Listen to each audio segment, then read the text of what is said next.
Christian Dior's New Look, introduced in 1947, was a revolutionary moment in fashion history that redefined post-war femininity and elegance. The collection, known for its cinched waists, voluminous skirts, and structured silhouettes, marked a departure from the utilitarian styles of World War II. More than just a trend, the New Look was a profound and lasting moment on the fashion industry, influencing countless designers and shaping the way femininity and luxury were perceived in clothing. This video explores the history of the New Look, its cultural significance, and its continued influence on fashion today.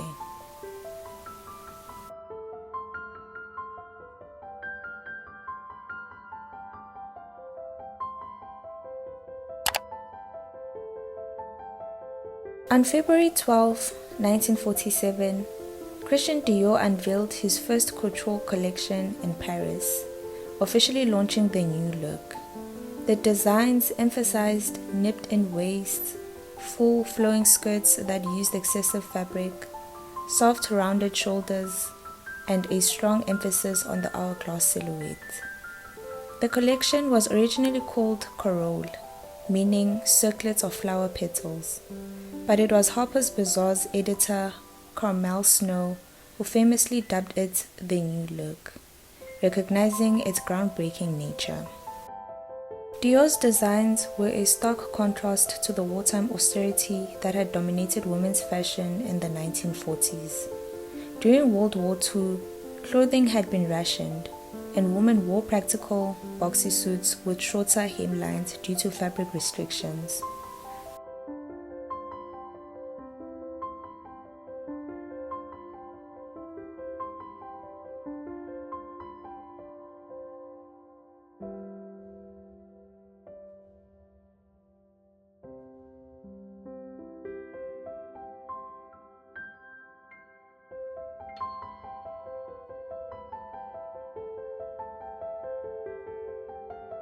The New Look, with its extravagant use of fabric and hyper-feminine aesthetic, signaled a return to luxury and excess.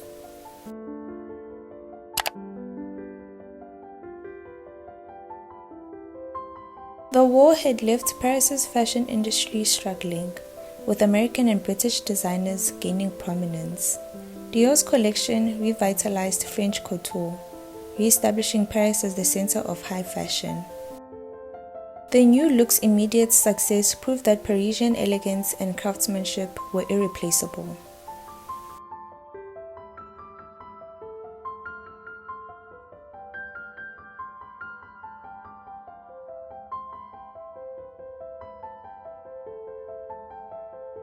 The New Look celebrated romanticized femininity, moving away from the masculine and practical styles of wartime fashion.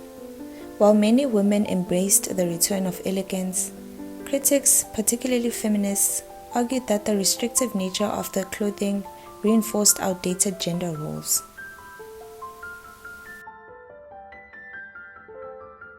Dior's designs required large amounts of fabric, leading to a resurgence in textile production. This not only benefited French manufacturers but also impacted global fashion markets.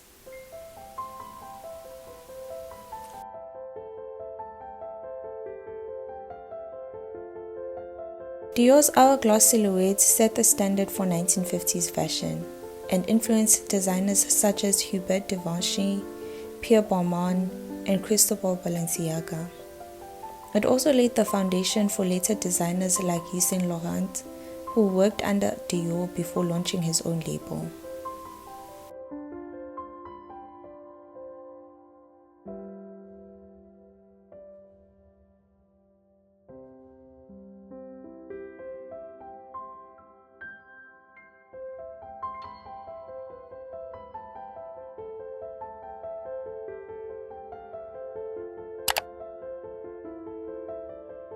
Not everyone welcomed the New Look.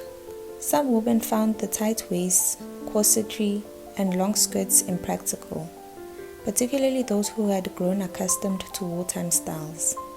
In the UK, protesters called it a waste of fabric, at a time when rationing was still in place. Despite the criticism, Dior's vision prevailed, and the new look became the dominant aesthetic of the late 1940s and 1950s.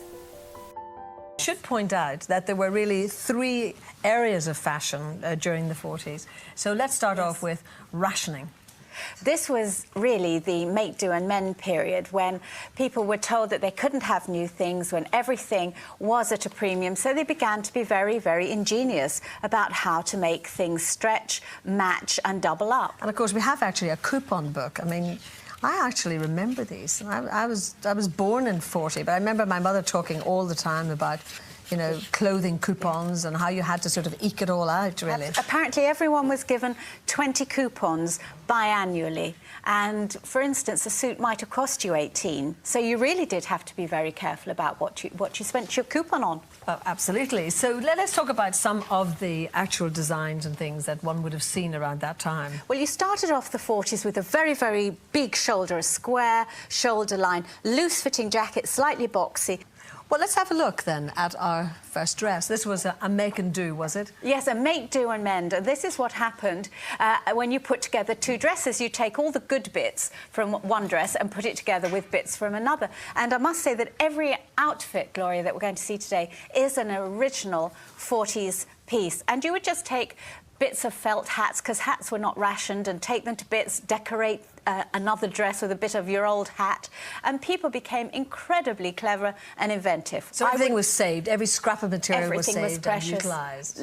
Little bits of lace dyed and trimmings made for trimmings for different things. Very ingenious. I like the idea that the government issued all these films, you know, to tell you how exactly you should go about it. I don't think this particular dress was made from any old lining or any old curtains. I love the idea of just like ripping the curtains off and using it for your dressing gown or your dress. And of course, that was parachutes, Harrods, by the way. Harrods. Yes. Goodness. And parachute silk was very popular. You used absolutely anything that you could get. I wouldn't have, because I couldn't have done it, actually. Brad, thank you very much indeed. You look splendid in that. And then we move on to the utility period. Now, what was being depicted in this? Well, it was definitely the period when they were told that they couldn't have anything. So you had to buy things with these austerity fabrics, which were fabrics woven with different sort of fabrics like nylon and acrylic, well, not acrylic necessarily, but nylon and other sort of matter in them, because it made it cheaper and they were much easier to produce. And in fact, some of them became so good that after the war they just kept making material with man-made fibres in them. I actually like the look of this suit coming on with our next model, in fact. Rather dashing, don't you think? Brief encounter itself, don't you think, Gloria? It's very, very Celia Johnson in that. And the felt hat was typical, and this was one of the things, as I said, that hats were not rationed, so that was one thing that people really enjoyed. But typical of this coat and skirt was that it had very, very plain, simple pattern on it. It had actually more buttons than I would have thought, and it was totally simple. It does, in fact, have its ration austerity label inside. Actually, would you mind just coming over till I feel the roughness of the material? Oh, it is so stiff and rough. It's quite rough, isn't it? The jacket, fortunately, is lined, but the skirt isn't. But then I guess under the skirt you would have had your slip, you would have had your bloomers. Well, all right, your petticoat then, yes. And your bloomers. So, I mean, it wouldn't have touched your skin anyway, would it? No, it wouldn't. But I think people would have worn that sort of outfit for many years after, and in fact, there's quite a few still walking down the street today, I feel. Thank you very much. You look very pretty in it indeed. I like the hat. The influence of the new look is still evident in contemporary fashion.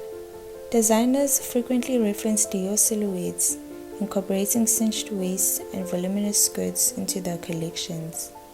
Even Maria Grazia Chiuri, the current creative director of Dior, often reinterprets elements of the new look, blending them with modern feminism and functionality. Beyond the runway, the new look remains a staple in red carpet fashion, bridal couture, and luxury fashion campaigns.